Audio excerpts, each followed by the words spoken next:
Corona virus نے پوری دنیا میں تباہی مچائی ہوئی ہے اور ہزاروں کی تعداد میں لوگ روزانہ موت کے منہ میں جا رہے ہیں۔ کورونا وائرس سے بچنے کے لیے لوگ قرنطینہ میں جا رہے ہیں، جبکہ دنیا کا سپر پاور ملک امریکہ تک بھی اس وائرس سے محفوظ نہیں ہے۔ ان حالات میں تھائی لینڈ کے بادشاہ اس وقت جرمنی میں موجود ہیں اور انہوں نے خود کو جرمنی کے ایک بڑے ہوٹل میں قرنطینہ کر لیا ہے۔ لیکن حیرانگی کی بات یہ ہے کہ انہوں نے اپنے ساتھ اپنی 20 کنیزوں کو بھی رکھا ہوا ہے، جس کی وجہ سے ان کو شدید تنقید کا سامنا کرنا پڑ رہا ہے۔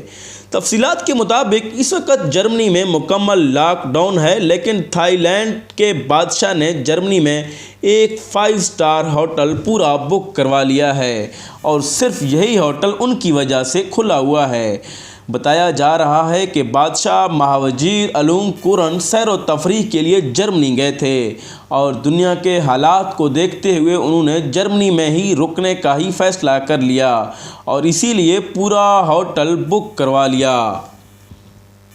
تھائی لینڈ میں پہلے بھی ان کی شدید مخالفت کی جاتی ہے، لیکن جب جرمنی میں 20 کنیزوں کے ساتھ قرنطینہ میں جانے کی خبر پھیلی تو ان کے ملک میں لوگ شدید غصہ میں آ گئے ہیں اور ان سے بادشاہت چھوڑنے کا مطالبہ کر رہے ہیں۔ حالانکہ تھائی لینڈ ایک ایسا ملک ہے جہاں بادشاہت کے خلاف بولنے والوں کے لیے سخت قوانین بنائے گئے ہیں اور جو شخص بھی بادشاہ کے خلاف بات کرتا ہے اس کے خلاف سخت کارروائی عمل میں لائی جاتی ہے۔ لیکن وہاں کے لوگ ان کی بادشاہت سے اتنا تنگ آ چکے ہیں کہ وہ ان کی قوانین کے پرواہ کیے بغیر ان سے بادشاہت چھوڑنے کا مطالبہ کر رہے ہیں۔ تھائی لینڈ میں سوشل میڈیا پر ہمیں بادشاہ کی ضرورت ہی کیا ہے ٹاپ ٹرینڈ بن گیا ہے اور ہزاروں لوگ اس ٹرینڈ میں پوسٹس کر رہے ہیں۔